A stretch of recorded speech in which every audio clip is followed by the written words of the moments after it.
আসসালামু আলাইকুম, রমাদান মোবারক। রমজানের শুভেচ্ছা জানিয়ে আজকের ভিডিও শুরু করতে যাচ্ছি। আজকের রেসিপি গরুর হাড় দিয়ে বুটের ডাল। এই সুস্বাদু এবং পুষ্টিগুণ সমৃদ্ধ রেসিপিটি কিভাবে তৈরি করেছি সেটাই আপনাদের সঙ্গে শেয়ার করতে যাচ্ছি। আশা করি রেসিপিটি আপনাদের ভালো লাগবে। আর ভালো লাগলে লাইক কমেন্ট শেয়ার অবশ্যই করে যাবেন। আর নতুন যারা আছেন চ্যানেলটিকে সাবস্ক্রাইব করে আমার পাশে থেকে যাবেন। রান্নাটা করার জন্য এখানে আমি হাড়ের গোশত নিয়েছি, মাথার গোশত, হাফ কেজি পরিমাণ নিয়েছি বুটের ডাল। এটা আমি 1 ঘন্টা ভিজিয়ে রেখেছিলাম। পর্যাপ্ত পরিমাণ পানি দিয়ে ভিজিয়ে রাখার পর ভালোভাবে ধুয়ে পানি ঝরিয়ে নিয়েছি। এরপর এখানে যে উপকরণগুলো, 1 কাপ পরিমাণ পেঁয়াজ কুচি, এখানে সমস্ত কিছুই 1 টেবিল চামচ পরিমাণ করে, স্বাদমতো লবণ, আর মশলাগুলো 1 টেবিল চামচ পরিমাণ করে, আর 1.5 টেবিল চামচ পরিমাণ হচ্ছে আদা বাটা। আর এখানে গরম মশলা একটু থেতো করে নিয়েছি, কিছু কাঁচামরিচ আর আস্ত গরম মশলা। সবার প্রথম আমি চুলাতে একটা কড়াই বসিয়ে দিয়ে এখানে 3 টেবিল চামচ পরিমাণ দিয়েছি সয়াবিন তেল। তারপর পেঁয়াজ কুচি, তেজপাতা আর আস্ত গরম মশলাগুলো দিয়ে একটু ভেজে নিচ্ছি। এরপর এখানে দিয়ে দিচ্ছি আদা, রসুন আর পেঁয়াজ বাটা 1 টেবিল চামচ করে, আর আদা বাটা 1.5 টেবিল চামচ পরিমাণ, আগেই বলে নিয়েছি। তারপর এগুলো কাঁচা গন্ধ যাওয়ার আগ পর্যন্ত একটু ভেজে নেব। এখন আমি ওই কাঁচা গন্ধ যাওয়ার আগ পর্যন্ত ভেজে নিয়েছি। এখন দিয়ে দিয়েছি সমস্ত মশলাগুলো হচ্ছে লাল মরিচের গুঁড়ো, হলুদ, জিরা, ধনিয়া। মশলাগুলো দেওয়ার পর 20-30 সেকেন্ড একটু ভেজে নিয়েছি। মশলার ট্রেটা ধুয়ে একটু পানি দিয়ে দিলাম যেন মশলাটা পুড়ে না যায়, আর ওই পানিটা দিয়ে মশলাটা যেন ভালোভাবে কষানো হয়। তারপর 5 মিনিট আমি ঢেকে দিয়েছি। এখন আমি ওই যে হাড়গুলো ভালোভাবে ধুয়ে আমি গরম পানি দিয়ে ধুয়ে নিয়েছি। এখানে মাথার হাড় আছে গরুর, তো ভালোভাবে ধুয়ে পানি ঝরিয়ে নিয়ে এখন আমি 5 মিনিট পর ঢাকনাটা সরিয়ে দিলাম। আবারও একটু নাড়াচাড়া করে নিচ্ছি। এখনও পর্যন্ত আমার সাথে যারা আছেন লাইকটা দিতে ভুলে গেছেন, প্লিজ লাইকটা দিয়ে যান।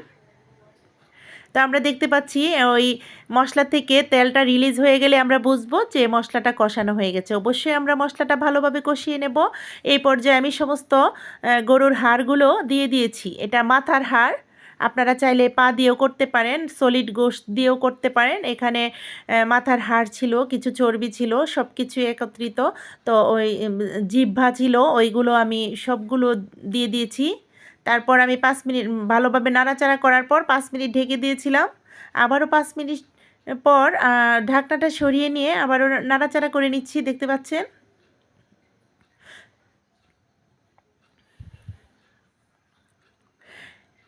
তারপর একটু নাড়াচাড়া করে এই হাড়গুলো, গোশতগুলো আমি ভালোভাবে কষিয়ে নিয়েছি। মোটামুটিভাবে কষিয়ে নেওয়ার পর আমি সমস্ত ভিজিয়ে রাখা ধুয়ে নেওয়া ডালগুলো দিয়ে দিলাম। দিয়ে আবারও গোশতটার সঙ্গে ভালোভাবে মিশিয়ে নিচ্ছি, মশলার সঙ্গে আর গোশতর সঙ্গে সমস্ত উপকরণ একসঙ্গে ভালোভাবে কষিয়ে নেব। নাড়াচাড়া করে আবারও 5 মিনিটের জন্য ঢেকে দিয়েছিলাম।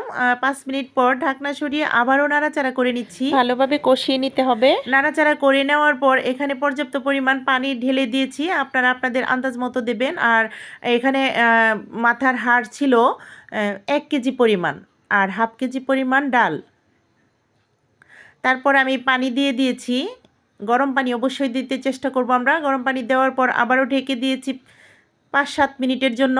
মাঝখানে একটু নাড়াচাড়া করে নিয়েছিলাম অফ ক্যামেরায়। তারপর আবারও ঢাকনাটা সরিয়ে নিয়ে আবারও নাড়াচাড়া করে নিচ্ছি। এখন আমি কিছু কাঁচামরিচ দিয়ে দিলাম, বড় বড় 4-5টা কাঁচামরিচ দিয়ে আবারও একটু নাড়াচাড়া করে নিচ্ছি। এই রেসিপিটা আমাদের এই সারাদিন রোজা রেখে খুবই স্বাস্থ্যসম্মত, পুষ্টিগুণ সমৃদ্ধ একটি খাবার আমরা রাখতে পারি, আর খুবই সুস্বাদু। তো আলহামদুলিল্লাহ রান্নাটা কমপ্লিট হয়ে গেছে, দেখতে পাচ্ছেন। আমরা অবশ্যই এটা এত ঝোল রাখবো না, একটু ঘন ঘন রাখবো, ঝোলটা যেন গাঢ় থাকে। তো রান্নাটা কমপ্লিট হয়ে গেছে। আর বুটগুলো আমি সিদ্ধ করিনি, বুটগুলো কিন্তু সেদ্ধ হয়ে যায়, ভিজিয়ে রাখলে তাড়াতাড়ি সেদ্ধ হয়ে যায়। তো এই পর্যায়ে আমি একটা সার্ভিং ডিশে ঢেলে আপনাদেরকে পরিবেশন করিয়ে দেখিয়ে দিলাম। এই মুহূর্তে আমার লোডশেডিং হয়ে গিয়েছিল, তাই কালারটা একটু ফ্যাকাশে হয়ে গেছে। মোবাইলের ফোকাসে আলোতে যতটুকু ছিল ততটুকুই আমি তুলে ধরেছি। আশা করি রেসিপিটি আপনাদের ভালো লেগেছে। অবশ্যই ট্রাই করে দেখবেন। খুবই স্বাস্থ্যসম্মত ও সুস্বাদু হয়েছিল, অনেক ভালো লেগেছিল। তো আগামী ভিডিও দেখার আমন্ত্রণ জানিয়ে আজকের মতো ভিডিওটা এখানেই শেষ করব। সবাই ভালো থাকবেন, সুস্থ থাকবেন, আমাদের জন্য দোয়া করবেন। আল্লাহ হাফেজ, আসসালামু আলাইকুম।